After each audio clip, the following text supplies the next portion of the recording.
Hello students, आज मैं आपको एक टॉपिक करवाऊंगा और उसमें पैरेलल प्लेट कैपेसिटर का एक स्पेशल केस हम देखेंगे। ओके, तो आप मेरे वीडियो लेक्चर देखने के लिए यूट्यूब पे मुझे सर्च कर सकते हैं मेरे नाम से। ठीक है, मेरे नाम के पीछे फिजिक्स लिखेंगे तो मेरे बहुत सारे वीडियोज़ आपको मिल जाएंगे। वहाँ पे मैंने बहुत सारी प्लेलिस्ट बना रखी हैं और आप इसको चेक करें जा करके। चलिए, तो अभी आज का हमारा जो टॉपिक है that is capacitance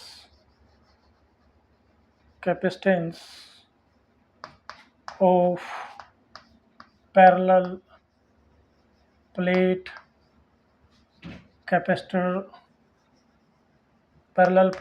capacitor with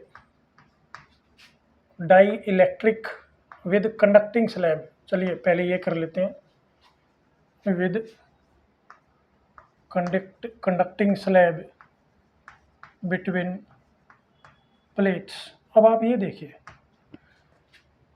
capacity आपको फाइंड आउट करनी है, तो कैपेसिटी फाइंड आउट करने के लिए जो बेसिक प्रोसीजर मेथड मैंने आपको बताया है वही आपको यूज़ करना है। सबसे पहले आप अपने दिमाग में याद रखें जो कैपेसिटी का फॉर्मूला है that is Q divided by V। तो आपको टोटल चार्ज प्लेट के ऊपर, जो पॉजिटिव नेगेटिव प्लेट होती हैं उनके ऊपर जो चार्ज है किसी एक प्लेट के ऊपर, उसका मैग्नीट्यूड पता होना चाहिए। दोनों प्लेट के बीच में पोटेंशियल डिफरेंस जो है वो आपको कैलकुलेट करना होता है। ठीक है, और उनका रेशो लेना होता है। तो आप सबसे पहले Q फाइंड आउट करेंगे, Q देखेंगे क्या बन रहा है, फिर आप V फाइंड आउट करेंगे। V फाइंड आउट करने के लिए आपको रिलेशन यूज करना है V दिस इज माइनस, यहाँ पे हमारे पास होता है E dot dr dx dl, जो भी तुम यूज करो। तो ये आपको क्या देगा, पोटेंशियल डिफरेंस। ओके, ठीक है, चार्ज डेंसिटी। तो अब ये देखिए पैरेलल प्लेट है तो सरफेस चार्ज डिस्ट्रीब्यूशन का केस है। तो चार्ज फाइंड आउट करने के लिए आप रिलेशन यूज करेंगे dq this is sigma into ds। जब आप इसका इंटीग्रेशन करेंगे तो आपके पास टोटल चार्ज आ जाएगा। चलिए हम अपने केस की तरफ बढ़ते हैं। अभी यहाँ पर हमारे पास एक पैरेलल प्लेट कैपेसिटर है और मान लेता हूँ मैं जो एरिया ऑफ प्लेट है दैट इज A।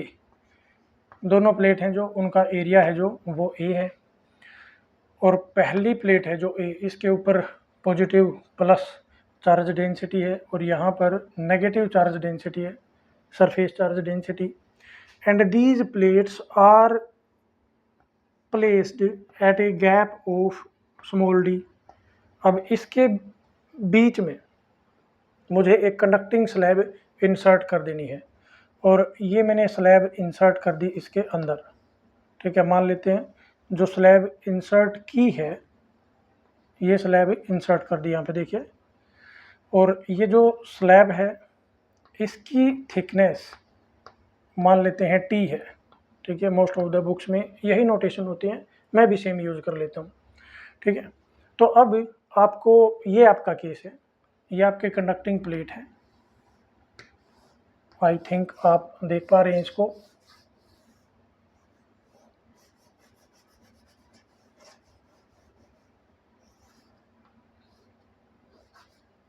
ये कंडक्टिंग प्लेट है। तो अब देखिए यहाँ पर ये जो गैप है दोनों प्लेट के बीच का, इस गैप के अंदर पहले एयर थी और अब आपने एक कंडक्टिंग स्लैब डाल दी। तो ये वाला जो मीडियम है ये आपका एयर हुआ, ये भी आपका एयर हुआ, और ये जो गैप शेडेड पोर्शन आपको दिखा रखा है इसके अंदर कंडक्टर है, ये कंडक्टिंग मीडियम है। तो आपको पता है अब इसका असर क्या पड़ेगा, जो एयर मीडियम है वहाँ पर जो इलेक्ट्रिक फील्ड होगा that will B sigma by epsilon node. Okay, ठीक है, इस रीजन में और इस रीजन में। लेकिन ये जो बीच का रीजन है जिसमें कंडक्टिंग स्लैब है आपकी, वहाँ पर इलेक्ट्रिक फील्ड क्या होगा, जीरो। ये कंडक्टर की प्रॉपर्टी होती है। कंडक्टर के अंदर जो उसके इंटीरियर में जो वॉल्यूम चार्ज डेंसिटी होती है ना, वो क्या होती है आपकी, जीरो। ठीक है, तो rho inside conductor that is zero and E inside conductor that is also equal to zero. तो ये पता लग गया आपको। अब देखिए यहाँ पर ज़्यादा डिटेल में डिस्कस नहीं करेंगे कि ई इनसाइड कैसे जो हुआ 0, ठीक है। तो इसके लिए कंडक्टर्स की प्रॉपर्टी डिस्कस कर रखी है सेपरेट वीडियो में, वो देख लें आप। चलिए अब आगे बढ़ते हैं। तो यहाँ पर इस रीजन में जो आपका इलेक्ट्रिक फील्ड है that is equal to 0, okay, and this 0 electric field is over a gap of T, and in rest of the gap कितना बच गया, rest of the gap total कितना है d और ये कितना है t, तो ये जो गैप बच गया ना this is d minus T, इधर वाला भी प्लस इधर वाला भी, that is d minus T. Electric field सिर्फ उसी के अंदर है, ठीक है। तो इसका असर किसके ऊपर पड़ा होगा, पोटेंशियल के ऊपर, समझ आ रही है। चलिए अब पॉइंट टू पॉइंट चलते हैं। आपको कैपेसिटेंस फाइंड आउट करना है, पहले आपको चार्ज फाइंड आउट करना पड़ेगा। तो जो चार्ज है यहाँ पे, charge on either plate that will B sigma into area, मैं डायरेक्ट मल्टीप्लाई कर देता हूँ, इंटीग्रेशन करने की कोई ज़रूरत नहीं यहाँ पे, ठीक है, क्योंकि जो चार्ज डेंसिटी है वो यूनिफॉर्म है। जब भी चार्ज डेंसिटी यूनिफॉर्म हो तो आप एरिया से डायरेक्ट मल्टीप्लाई कर सकते हैं। तो पहला ये काम हो गया आपका, दिस इज इक्वेशन ए। फिर आपको फाइंड आउट करना potential difference, so this will be equal to, अब देखिए potential difference this will be electric field potential in the air gap plus potential difference in the conducting medium, ठीक है। तो conductors हैं वो इक्विपोटेंशियल सरफेसेज होते हैं, ठीक है, तो पोटेंशियल डिफरेंस आपका 0 हो जाएगा। देखते हैं यहाँ पे, तो इसका अगर रिलेशन लिखना है मुझे इसको सोल्व करना पड़ेगा। तो मेरे पास आ जाएगा ई की वैल्यू यहाँ पे रख देंगे, ई किसके अंदर, एयर के अंदर, क्योंकि वी एयर निकाल रहे हैं आप, और जो एयर है that is over A distance of D minus T, इस गैप में है, ठीक है। तो यहाँ पे लिख दिया मैंने डी माइनस टी प्लस यहाँ पर वी कंडक्टिंग। अब कंडक्टिंग मीडियम है ये, इसके अंदर इलेक्ट्रिक फील्ड क्योंकि 0 हो गया, थिकनेस आपकी टी है, तो यहाँ पर मैं लिख देता हूँ E inside the conductor into thickness कितनी है टी, ओके। अब इसको सोल्व कर लें आप, so we will be equal to E in the air, तो E in the air this is equal to sigma by epsilon naught. तो मैं इसकी वैल्यू यहाँ पे रख देता हूँ, तो this is sigma by epsilon naught and here you have D minus T, and then E in the conductor, E in the interior of the conductor that is 0। तो मैं यहाँ पे 0 वैल्यू पुट करूँगा तो ये सारा पार्ट सेकेंड टर्म आपकी 0 हो जाएगी।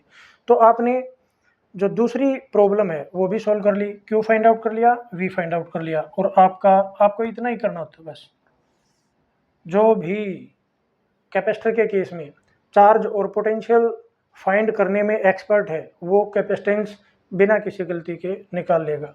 तो यहाँ पर देखिए capacitance of such a capacitor, parallel plate capacitor in which conducting plate is inserted between the plates, positive and negative plate, then this will be equal to sigma into a, this is the charge, divided by sigma by epsilon node, और यहाँ पे आ गया D minus T. समझ पा रहे हो, यहाँ पे देखिए सिग्मा से सिग्मा कैंसिल हो गया, एप्सिलॉन नोड आपका ऊपर चला जाएगा, तो ये चला गया एप्सिलॉन नोड, ठीक है, ऊपर रह गया ए डिवाइडेड बाई, यहाँ पर देखिए मैं डी को कॉमन भी ले सकता हूँ चाहूँ तो, ठीक है, डी माइनस टी। तो एक बार ये रिलेशन लिख लेते हैं, तो C will be equal to epsilon naught A divided by D को बाहर ले लिया, ठीक है, तो अंदर क्या रह गया 1 minus T divided by D. समझ पा रहे हो, ठीक है। And what is this epsilon naught A D, this is C naught. जब इस पूरे गैप के अंदर एयर गैप ही हो, कोई कंडक्टिंग प्लेट इंसर्ट ना कर रखी हो, कोई कंडक्टिंग स्लैब इंसर्ट ना कर रखी हो, तब जो कैपेसिटेंस होगा that will B epsilon naught A divided by D, okay. अगर मैं इस वैल्यू को इंसर्ट करता हूँ यहाँ पे, यानी कि इसकी जगह, तो मेरे पास आ जाएगा this result is this is the capacitance when a conducting slab of thickness T is inserted, okay, तो इसको आप लिख सकते हैं C will be equal to C naught divided by 1 minus T divided by D। ये देखो,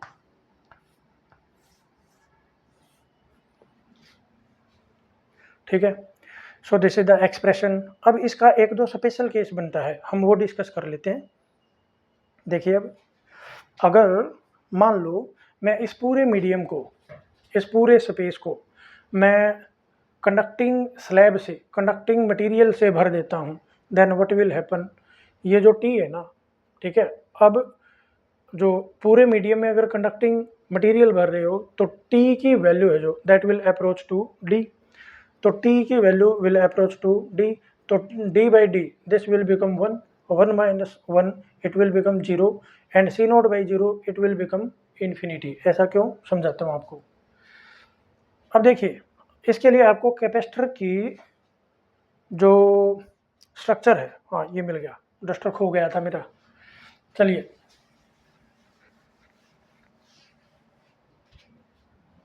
देखिए, अब कैपेसिटर बनाते हैं आप, तो एक प्लेट है, उसके नेबरहुड में एक और प्लेट रखी हुई है, और इसकी आपने क्या कर रखी है, ग्राउंडिंग कर रखी है, और इस प्लेट को आप चार्ज दे रहे हो। यहाँ पे इंडक्शन की वजह से चार्ज डेवलप हो जाता है, अपोजिट साइड का चार्ज है वो न्यूट्रलाइज हो जाता है, क्योंकि ग्राउंड से आकर के उसको इलेक्ट्रॉन्स हैं वो न्यूट्रलाइज कर देते हैं। चलिए, अब अगर मैं इस प्लेट के बीच में एक कंडक्टर लगा देता हूँ, कंडक्टिंग मटेरियल से मैंने इसको फिल कर दिया, तो देखिए जितना भी चार्ज आप देंगे, ठीक है, वो इस प्लेट पे आएगा और इस कंडक्टिंग मीडियम के थ्रू यहाँ पे जाएगा, और यहाँ पे देखिए आपने ग्राउंडिंग कर रखी है, और अर्थ जो है that is a very big absorber, that is very big reservoir of the charge, ठीक है। आप इसको कितना ही चार्ज दे सकते हैं, इसका पोटेंशियल है जो वो क्या रहेगा, सेम रहेगा, ठीक है। तो जो आप चार्जिंग करोगे कैपेसिटर की, ठीक है, वो कभी चार्ज होगा ही नहीं। ऐसा तब होता है जब आपका कैपेसिटर शॉर्ट हो जाए, ये दोनों प्लेट्स हैं एक दूसरे से चिपक जाएं, मिल जाएं, या फिर ये वाला जो केस हम डिस्कस कर रहे हैं, ठीक है, यहाँ पे जो टी की वैल्यू है that is equal to the gap between the plates, ठीक है, और इस केस में आपका जो सी है that will become infinite. Okay, आप कितना ही चार्ज देते जाओ, इसकी कैपेसिटी इनफाइनाइट होगी। अब जितना भी चार्ज दोगे आप, ठीक है, that get neutralised through the grounding wire, ठीक है।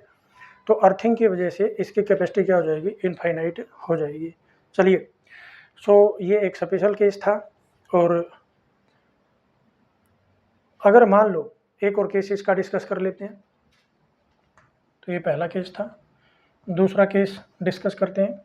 आपको पता है, अगर आप इस वाले केस में ये जो एयर गैप है, अब मैं इसको फिल कर देता हूँ एक डाई इलेक्ट्रिक मटीरियल से, ठीक है, और जो डाई इलेक्ट्रिक मटीरियल है उसका डाइलेक्ट्रिक कांस्टेंट जो है वो क्या है आपका, मान लेते हैं K है, ठीक है। तो ये जो मटेरियल आपने यहाँ पे फिल किया है, अब एयर नहीं है यहाँ पे, ठीक है, तो एयर वाला केस ये हो गया। अब हम दूसरे केस की तरफ बढ़ते हैं। अब हमने यहाँ पे क्या फिल कर दिया, डाइलेक्ट्रिक भर दिया, और डाइलेक्ट्रिक कांस्टेंट जो है वो क्या है आपका, K है। समझ पा रहे हो। चलिए, तो अब इस केस में आपका क्या चेंज होगा, आपका चार्ज तो उतना ही है, ठीक है, तो चेंज होगा आपका पोटेंशियल। आपको पता है पोटेंशियल है जो वो डिक्रीज हो जाता है K टाइम्स, ठीक है, तो पोटेंशियल डिक्रीज होता है, इलेक्ट्रिक फील्ड है वो डिक्रीज होता है, ठीक है। तो यहाँ पर देखिए, यहाँ पे अब दो मटेरियल हो गए, एक तो dielectric which expand over a gap of D minus T, and conductor which expand over a gap of T, तो ये T हो गया, ठीक है। तो ये वाला जो रिजल्ट है ना, ये चेंज हो जाएगा। तो जो सेकंड केस है, यहाँ पर हमारे पास जो V की वैल्यू होगी that will B E air की जगह अब E मीडियम आ जाएगा, ठीक है। तो ये आ जाएगा E node divided by K and D minus T, और सेकंड फैक्टर जो है that is E inside the conductor into conductor है आपका T थिकनेस तक, ठीक है। तो ये वैल्यू हो गई। तो ये वाला रिजल्ट है, ये तो आपका 0 है ही। ई नोड की वैल्यू आपकी वही रहेगी, that is sigma by epsilon node, यही है आपका ई एयर, ठीक है। तो इसको रख देंगे यहाँ पे, तो हमारे पास आ गया V, this is sigma by के इंटू एप्सिलॉन नोड। यहाँ पे आ जाएगा D माइनस टी। जब आप Q का और V का रेशो करोगे तो ये के ऊपर चला जाता है, तो यहाँ पर एप्सिलॉन नोड की जगह क्या आ जाएगा, एप्सिलॉन M आ जाएगा, electrical permittivity of the dielectric medium, that will be K times of the electrical permittivity of the air. तो इस वाले केस में हमारी जो कंडक्टिविटी है, कैपेसिटी है सॉरी, दैट विल बिकम के टाइम्स ऑफ दिस वैल्यू। तो मैं इसको C प्राइम लिख देता हूँ, this will be K times of C। Okay, तो यहाँ पर भी आप देख पा रहे हैं, जब भी आप किसी कैपेसिटर में जो एयर गैप है उसको किसी डाइलेक्ट्रिक मटेरियल से फिल करते हैं तो उसकी कैपेसिटी इंक्रीज हो जाती है, रेज हो जाती है, बाय हाउ मच टाइम, के टाइम। ओके, चलिए तो अब अगला टॉपिक डिस्कस करेंगे हम, उसमें ये जो गैप है इसको डिवाइड करेंगे 2 रीजन में और अलग अलग डाइलेक्ट्रिक मटेरियल उसके अंदर फिल करेंगे।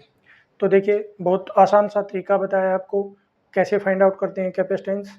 Okay, so share my channel, subscribe, okay, and stay tuned with me.